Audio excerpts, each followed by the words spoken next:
நான் நேற்று கூறிய கருத்துக்களில் நீதிமன்ற அவமதிப்பு என்பது எதுவுமே கிடையாது. இது சட்டத்துக்கு உட்பட்டு தான் நான் பேசியிருக்கேனே தவிர நீதிமன்றத்தை அவமதித்து பேசவில்லை. ஆனால் ஏற்கனவே முந்தைய தீர்ப்புகள் இருக்கின்றனவே, அந்த முந்தைய தீர்ப்புகளுடைய அடிப்படையிலே அதை சுட்டிக்காட்டி பேசுகிற உரிமை வழக்கறிஞராகிய எனக்கும் உண்டு. எனவே அந்த முந்தைய தீர்ப்புகளை அடிப்படையில் தான் சுட்டிக்காட்டி நான் பேசியிருக்கிறேன். அந்த திருப்பரங்குன்றத்தினுடைய கல்தூணிலே தீபம் ஏற்றியதற்கான ஆதாரம் உண்டா என்று நாங்கள் கேட்கிறோம். ஒரு நீதிமன்றத்திலே ஒரு வழக்கு தொடர்பவர் தான் அந்த நிரூபிக்க வேண்டும். இதற்கு முன்னாலே அந்த தீபத்தூணிலே தீபம் ஏற்றிருக்கிறார்கள், அந்த கல்தூணிலே என்று அவர்கள் நிரூபிக்க வேண்டியது அவர்களுடைய பொறுப்பு. அதை விட்டுவிட்டு அரசின் மீது நீங்கள் நிரூபிக்க வேண்டும், ஏற்றப்படவில்லை என்று நிரூபிக்க வேண்டும் என்று சொல்லுவது ஏற்றுக்கொள்ளத்தக்கதல்ல என்பது எங்களுடைய உச்ச நீதிமன்றத்திலே நாங்கள் வைக்கப் போகிற வாதத்துக்காக நான் சொல்லுகிறேனே தவிர நீதிமன்றத்தை நான் அவமதித்து எதுவுமே சொல்லவில்லை. நீதிமன்றத்தை அவமதிக்க வேண்டும் என்கின்ற கருத்துக்கள் திராவிட முன்னேற்ற கழகத்துக்கு கிடையாது. எவ்வளவு பாதிப்பு வந்தாலும் நாங்கள் நீதிமன்றத்தை அவமதிக்க மாட்டோம். அடுத்தாக இப்போது பேய் கதை சொல்லியிருக்காங்க. பேய் இருக்கா? பேய் இருக்காங்க? நாட்டுல பேய் இருக்கா? சுடுகாடுக்கு பேய் இருக்குன்னு சொல்லியிருக்காங்க. நான் அதுக்கு சுடுகாடு சொல்லியிருக்கேன். என்ன தப்பு? நீதிபதிகள் அரசு பேய்க்கதை சொல்லுகிறது என்று சொல்லுகின்ற பொழுது ஒரு அமைச்சர் சுடுகாட்டிலே தான் பிணம் எதிர்க்கப்பட வேண்டும், நடுரோட்டிலே எதிர்க்கப்படக்கூடாது என்று சொல்வதிலே என்ன தவறு இருக்கிறது? சொல்லுங்க. தீபம் ஏற்றுவதையும் சுடுகாட்டையும் ஒப்பிட்டு தீபம் ஏற்றுவதை நான் அதே கிடையாது. அதாவது தவறாக புரிந்து கொள்கிறீர்கள். ஒரு உதாரணம் சொல்ல வேண்டும். ஒரு இடத்திலே தீபம் ஏற்றப்படுகிறது என்று அவர்கள் சொல்லுகிறார்கள். அதற்கான ஆதாரம் இருக்கிறதா என்று கேட்கிறோம். ஆதாரம் இல்லை. ஆனால் நீதிமன்றம் தீபம் ஏற்ற வேண்டும் என்று சொல்லுகிறது. அப்பொழுது நாங்கள் என்ன சொல்லுகிறோம்?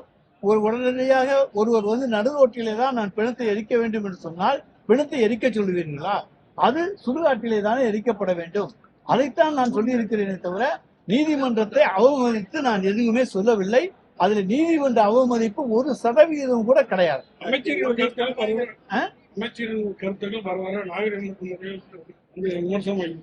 நான் எந்த நாகரிகம் பேசினேன் சொல்லுங்க. அதாவது ஒரு இதுக்கு உதாரணம் சொன்னோம்னா வேற எந்த உதாரணத்தை சொல்ல முடியும்? நடுரோட்ல எரிக்காதையான்னு சொல்லு அப்படின்னு நான் சொல்ற போது அது அநாகரிகமா? சொல்லுங்க. நான் என்ன அநாகரிகமாக பேசுகிறேன்?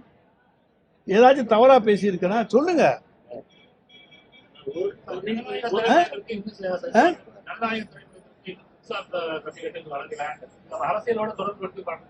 அதை நாங்க அதை பத்தி கவலைப்படலைங்க.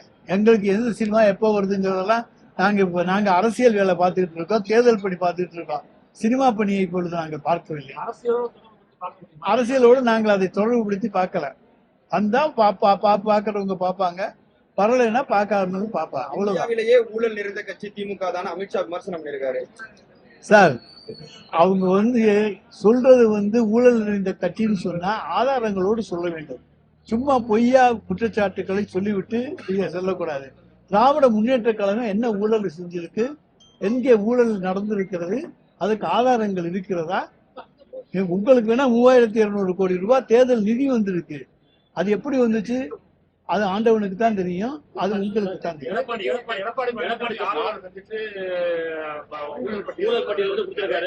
அது வழக்கமாக கொடுக்கப்படுகிற ஒரு பட்டியல் தான். அது சும்மா தேர்தலுக்காக வேண்டி கொடுத்திருக்காரு. தேர்தல் பரப்புரைகளை பேசுவதற்காக கொடுத்திருக்கிறார். அதற்கான மறுப்புகளை நாங்கள் அந்தந்த மேடைகளிலேயே சொல்லிவிடுவோம். நாங்கள் யாரும் எந்த தவறும் செய்யவில்லை, எந்த ஊழலும் செய்யவில்லை. எனவே அதை மறுப்பதற்கான தைரியம் எங்களுக்கு இருக்கிறது. கலைஞர் கருணாநிதி அப்புறம் மு.க. ஸ்டாலின் அடுத்து உதயநிதி ஸ்டாலின் கனவு மெய்க்காது அப்படின்னு அமித்ஷா விமர்சனம் பண்ணிருக்காரு. அவரு மெய்க்காதுன்னு சொல்றதுக்கு அவர் யாரு? அது மெய்ப்பிக்க வைக்க வேண்டியது திராவிட முன்னேற்ற கழக தொண்டனுடைய கடமை. எங்க தொண்டன் செய்யற வேலையை அவர் அமித்ஷா எப்படி செய்வாரு? பாஜக தொண்டர் திமுக வேலை பார்க்க போறாரா? கிடையாது. திமுக தொண்டன் நிச்சயமாக தன்னுடைய பணியை சிறப்பாக. அமித்ஷாவோட தொடர்ச்சியான வருகை தமிழ்நாட்டில் ஏதாவது மாற்றங்கள் ஏற்படுத்தாங்க? எந்த மாற்றத்தையும் ஏற்படுத்தாது. ஏமாற்றம் தான் அவருக்கு ஏற்படும்.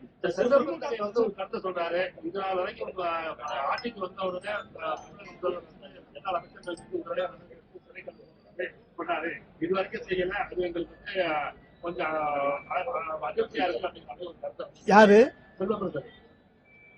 நாங்க கேசுகள் போட்டுக்கிட்டு இருக்கோமே தவிர எத்தனை வழக்குகள் நீதிமன்றத்தில் இருக்கின்றன என்பதை நாங்கள் கணக்கெடுத்து சொல்லுகிறோம். நிறைய அமைச்சர்கள் மீது வழக்குகள் பதியப்பட்டிருக்கின்றன. அந்த வழக்குகளுக்கு அமைச்சர்கள் சிலர் குடும்பத்தோடு போகிறார்கள், சிலர் தனியாக போகிறார்கள். சார், தேர்தலை மையப்பட்டுதான் திமுக ஓய்வூதியமா இருக்கட்டும் இல்ல பொங்கல் வழங்குறாங்க அப்படிங்கிறாரு. ஒரு பக்கம் மடிக்கணினி வழங்குறது வரவேற்கின்ற எடப்பாடி பழனிசாமி சொல்றாங்க. நான் சொல்றேன் பாருங்க, நாங்க எங்களுடைய தலைவர் தேர்தல் நெருங்க வர்ற எல்லா பாலையும் சிக்ஸரா அடிச்சுக்கிட்டு இருக்காரு. என்ன எடப்பாடி நோபால் போடுறாரு, அங்கிட்ட அமித்ஷா நோபால் போட்டு ஓவரோட எண்ணிக்கையை எங்களுக்கு உயர்த்தி கொடுக்குறாங்க. 6 பால் போட வேண்டிய இடத்துல 8 பால் 9 பால் போடுறாங்க. அதுக்கு நாங்க என்ன பண்ண முடியும்? மக்கள் மனதில் எங்களுக்கு வரவேற்பு இருக்கிறது. நாங்கள் அடிக்கிற ஒவ்வொரு ஷாட்டும் சிக்ஸராக மாறிக்கொண்டிருக்கிறது.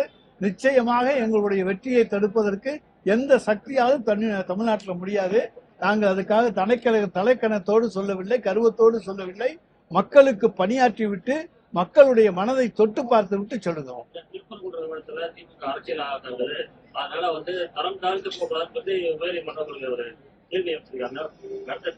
உச்ச நீதிமன்றத்திலே அதற்கான பதிலை நாங்கள் சொல்லுவோம். ஏனென்று சொன்னால் இந்த வழக்கு ஏற்கனவே 2 நீதிபதிகளுடைய அமர்விலே விசாரிக்கப்பட்டு இது உரிமையியல் நீதிமன்றத்திலே போய் விசாரிக்கப்பட வேண்டும் என்று அந்த 2 நீதிபதிகள் தீர்ப்பு சொல்லி இருக்கிறார்கள். அதுக்கு அடுத்தபடியாக 3 நீதிபதிகள் அல்லது 5 நீதிபதிகள் கொண்ட அமர்வுதான் விசாரிக்க வேண்டும். எனவே இதில் பல்வேறு கருத்துக்களை உச்ச நீதிமன்றத்தில் சொல்வதற்கு எங்களுக்கு இடம் நிறைய இருக்கிறது, கருத்துக்களும் நிறைய இருக்கிறது, சட்ட கருத்துக்களும் நிறைய இருக்கிறது. சார், அந்த இடத்துல விளக்கே ஏத்தலைங்கிறோம், அப்புறம் அதுக்கு அனுமதி கிடைக்காதுன்னு சொன்னா எதுக்காக புது இடத்த நீங்க தேர்ந்தெடுக்கிறீங்க? அப்ப நாளைக்கு சொல்லி திருவண்ணாமலையில இந்த இடத்துல தீபம் ஏற்றக்கூடாது, வேற இடத்துல போய் ஏற்றணும், அருணாசலேஸ்வரர் கோயில் உச்சியில ஏற்றணும்பீங்க. கேட்கறதையெல்லாம் கொடுத்துட்டு இருக்க முடியுமா? இது இந்து சமய அறநிலையத்துறைக்கு ஆளுகைக்கு உட்பட்டது. இதை நாங்க முடிவெடுக்க வேண்டியது அவங்க.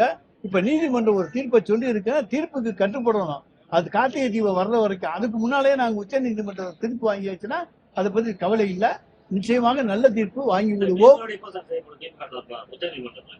விரைவில் நாங்கள் நிச்சயம் உச்ச நீதிமன்றத்துக்கு. திமுக கூட்டணியில் உள்ள காங்கிரஸ் கட்சியை சேர்ந்த ஜோதிமணி அவர்கள் விஜய் ஒரு பெரிய அரசியல் சக்தி அப்படின்னு சொல்லி பேசியிருக்காங்க. சார், சிலர் தூங்கிக்கிட்டே கனவு காண்றாங்க. கனவுல அவர் பெரிய சக்தியா தேர்ந்தெடுக்காரு. ஏன்னா கரூருக்கு வந்துட்டு போனாரு.